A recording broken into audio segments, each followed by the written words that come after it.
पटना साहिब के प्रत्याशी और भारत सरकार के पूर्व मंत्री श्रीमान रविशंकर प्रसाद जी, रवि बाबू का जहां तक प्रश्न है, बहनों भाइयों, हम लोगों के बड़े पुराने रिश्ते। घर की मुर्गी साग बराबर होती। आपको लगता होगा कि रविशंकर प्रसाद जी तो घर के हैं, अगल के हैं, बगल के हैं घर के, आपके थे, आपके हैं और आपके रहेंगे। लेकिन बहनों भाइयों, जब देश का कोई बड़ा मुद्दा ऐसा सामने आता है जिसमें नियम कानून का जो मर्मज्ञ हो, जो अच्छी तरीके से अपनी बातों को रख सकता हो, तो सबकी नजर जाकर जिस पर टिकती है वो आपके रविशंकर बाबू हैं, जिन पर की जाकर टिकती। हिंदुस्तान की सबसे विश्वसनीय राजनीतिक पार्टी यदि कोई है तो वह भारतीय जनता पार्टी। आप कहेंगे कि अपनी दही को तो कोई खट्टी कहता नहीं है, आप भी नहीं कहेंगे। हमारे यहां कोई व्यक्ति झूठ बोल सकता है पार्टी का, लेकिन पार्टी का यहां तक प्रश्न है, मैं दावे के साथ कह सकता हूं, जो हम कहते हैं वह करते हैं। हमारे कथनी और करनी में अंतर नहीं होता है, हमारे कृति और कथन में कोई अंतर नहीं होता। 1951 में हम लोगों ने कहा था कि जिस दिन हमारी सरकार बनेगी, संसद के दोनों सदनों में हमको स्पष्ट बहुमत मिल जाएगा। डंके की चोट पर धारा 370, जिसके तहत जम्मू कश्मीर को विशेषाधिकार प्राप्त है, हम उसे समाप्त करेंगे और करके दिखा दिया हम लोगों ने। प्रधानमंत्री का वादा किया था, पूरा कर दिया। 3 तलाक के बारे में लोग ये कहते थे, आप लोग हिंदू और मुसलमान को बांट करके राजनीति करते हैं। बहनों भाइयों, मैं स्पष्ट शब्दों में कहना चाहता हूं, चाहे इस देश का रहने वाला हिंदू हो, मुसलमान हो, ईसाई हो, यहूदी हो, कोई भी हो, जो भारत का नागरिक हो, हमारे भाई है। हमारे ऋषियों और मनीषियों ने तो यह संदेश दिया है, भारत की सीमा ही क्या, पूरे वसुधा के ऊपर, पूरे विश्व की धरती पर रहने वाले लोग यह हमारे परिवार के सदस्य हैं। यह मानते हुए विश्व को वसुधैव कुटुंबकम का संदेश भी दुनिया के किसी देश की धरती से गया है तो भारत देश की धरती से गया। भारत के लोगों का मन इतना बड़ा है। अब 3 तलाक लोग कहते हैं दूसरे धर्म के मामले में। बहनों भाइयों, हिंदू हो, मुसलमान हो, ईसाई हो, यहूदी हो, जो भी भारत का नागरिक है, उसके किसी मां, बहन और बेटी के साथ, चाहे वह किसी धर्म की मानने वाली हो, उसके साथ कोई जुल्म और अत्याचार होगा तो भारतीय जनता पार्टी उसके साथ खड़ी रहेगी। सरकार बने या न बने, इस बात की हमको चिंता नहीं है।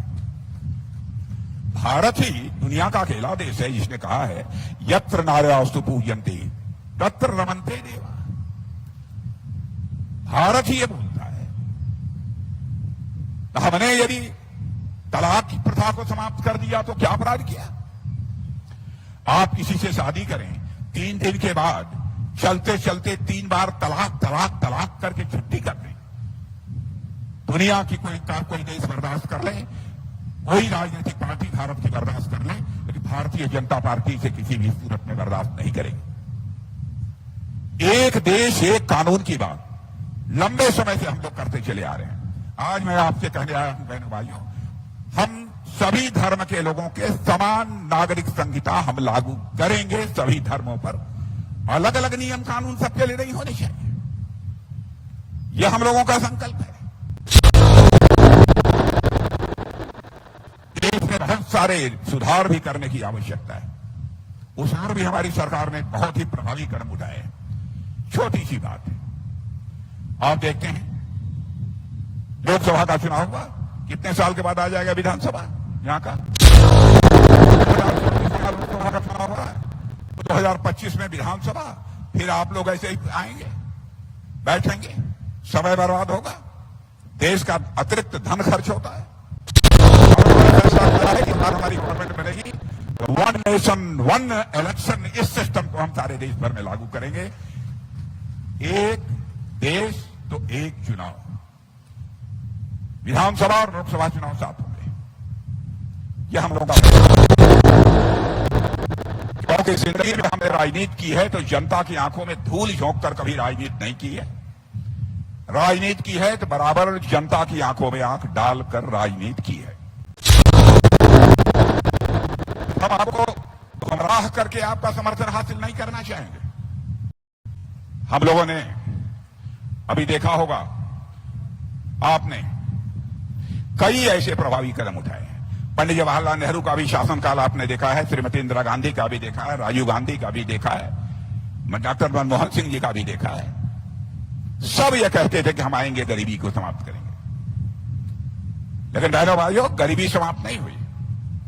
आजाद भारत के इतिहास में पहली बार 25 करोड़ लोगों को गरीबी के संकट से बाहर करने में कामयाबी दी किसी सरकार को मिली है तो मोदी की नेतृत्व की हमारी एनडीए सरकार को मिली। यह हमारा आंकड़ा नहीं है, नीति आयोग का आंकड़ा है। दुनिया की फाइनेंशियल फॉर्म्स, उनका दावा है कि भारत तेजी के साथ आगे बढ़ रहा है। सारी दुनिया अभी सच्चाई को मानती है कि दुनिया में सर्वाधिक तेजी से आगे बढ़ने वाली अर्थव्यवस्था किसी देश की है तो हमारे और आपके देश इस भारत की है। मेरे बहनों भाइयों, यही हमारा भारत। आज के 10 साल पहले, 2014 के पहले, धन दौलत के मामले में दुनिया के देशों में 11वें स्थान पर खड़ा था। हमारे प्रधानमंत्री ने करिश्माई काम किया है। आज हमारा भारत जो दुनिया के देशों में धन दौलत के मामले में 11वें स्थान पर खड़ा था, जंप लेकर बहनों भाइयों आज 5वें स्थान पर आ गया है। और सारे दुनिया के अर्थशास्त्री, बड़े बड़े दिग्गज ये कहते हैं कि यदि ऐसे ही भारत आगे बढ़ता रहा तो 2027 आते आते भारत की अर्थव्यवस्था, भारत धन दौलत के मामले में दुनिया की टॉप 3 कंट्रीज में आकर खड़ा हो जाएगा। एक होगा अमेरिका, दूसरा होगा चाइना और तीसरा कोई देश होगा बहनों भाइयों तो भारत होगा। कभी किसी ने कल्पना नहीं की। दुनिया के राष्ट्राध्यक्ष कहते हैं कि 21वीं सदी विश्व में दुनिया के किसी देश की है तो वह भारत की है।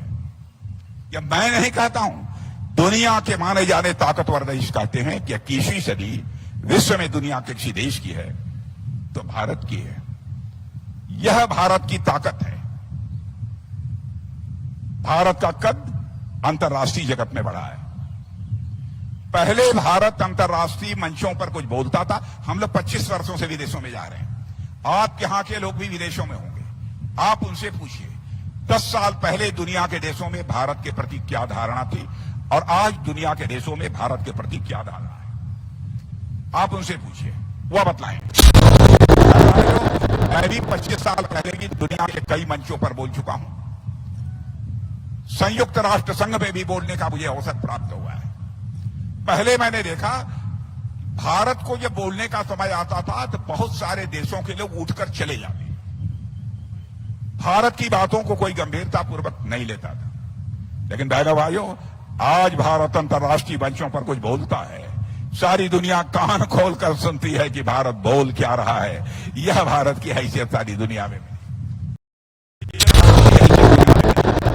और ये भी देश की जनता को गुमराह कर रहे हैं।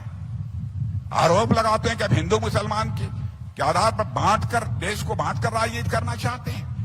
बहनों भाइयों, मैं कह रहा हूं पूरे सबको साथ लेकर हम आगे बढ़ना चाहते हैं। जो भी सामाजिक कल्याण की योजनाएं हम लोगों ने लागू की है, क्या हिंदू मुसलमान ईसाई के आधार पर कोई भेदभाव किया है?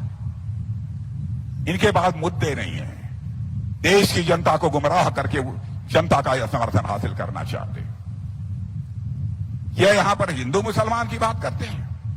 अरब के 5 देशों ने, मुस्लिम देशों ने, अरब के 5 मुस्लिम देशों ने बहनों भाइयों, उनके यहां का जो सबसे बड़ा सम्मान होता है, उस सम्मान से दुनिया के किसी प्रधानमंत्री को नवाजा है तो भारत के प्रधानमंत्री नरेंद्र मोदी को।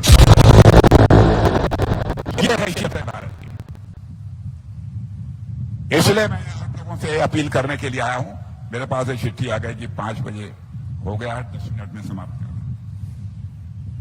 बहनों भाइयों, इसलिए मैं आपसे अपील करने आया हूं। देश आगे बढ़ रहा है, आप सबका समर्थन चाहिए।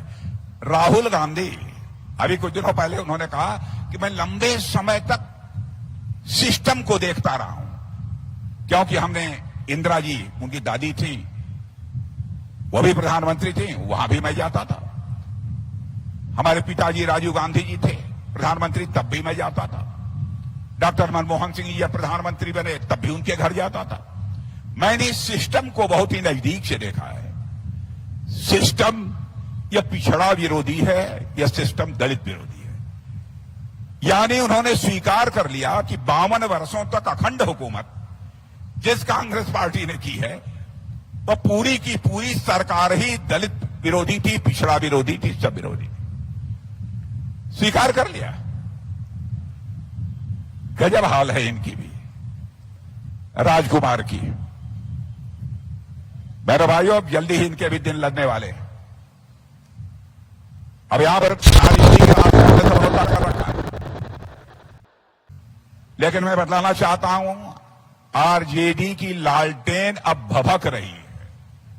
भभकना जानते हैं कि नहीं? जानते हैं कि नहीं? भभकना जानते हैं कि नहीं? जब आप देखे होंगे, जो पहले लालटेन जलाते रहे होंगे घरों में, देखा होगा, जब लालटेन का तेल खत्म होने लगता है तो वह भुक भुक भुक करने लगती है। होता है कि नहीं होता है? बुझने के पहले भड़कता है। अब वही यहां के लालटेन की हालत होगी। और लालटेन कितनी रोशनी करेगा? एक लालटेन ज्यादा से ज्यादा एक कमरे में रोशनी करेगा मेरे बहनों भाइयों, से ज्यादा कुछ नहीं। लेकिन कमल के फूल का जहां तक प्रश्न है, बहनों भाइयों, कभी भी हाथ हिलाते हुए लक्ष्मी जी घर में नहीं आएंगे। लालटेन लेकर कभी भी लक्ष्मी जी घर में नहीं आएंगे। घर में जब भी लक्ष्मी जी आएंगी तो कमल के फूल पर ही बैठकर घर में लक्ष्मी जी आएंगी। भारत देश धनवान जो बन रहा है वो इसी कारण। ये झूठ बोलते हैं दुनिया में सर्वाधिक महंगाई यदि कहीं पर है भारत की में, कहते हैं दुनिया में सबसे अधिक बेरोजगारी भारत में। बहनों भाइयों, हमारे पास आंकड़े हैं। मैं आंकड़े उठाकर मैं आपके सामने रख सकता हूं। क्या आंकड़े हैं? और हमारे यह आंकड़े नहीं हैं, दुनिया के माने जाने जो अर्थशास्त्री हैं, जो फाइनेंशियल फर्म्स हैं, जो वित्तीय संस्थाएं हैं, उनके ये आंकड़े हैं।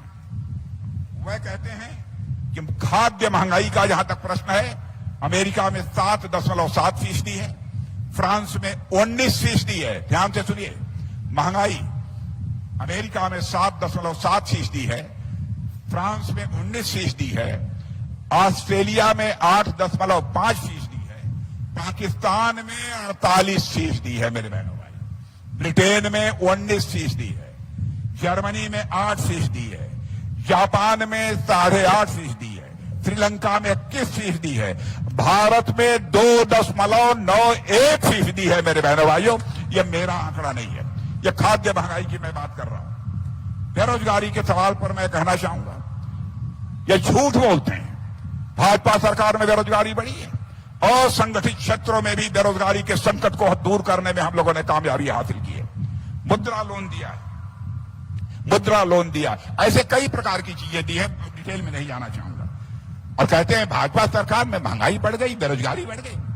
दुनिया के बड़े देशों का मैं डाटा आपके सामने देना चाहता हूं। साउथ अफ्रीका में बेरोजगारी 32.6% है, इराक में 15.55% है, ब्राजील में 7.9% है, इटली में 7.6% है, फ्रांस में 7.2% है, चीन में दुनिया का ताकतवर देश माना जाता है अमेरिका के बाद 5.3% है, अमेरिका में 3.8% है, और भारत में 3.2% है। बहनों भाइयों, इसका कोई कुछ ना खंडन करे।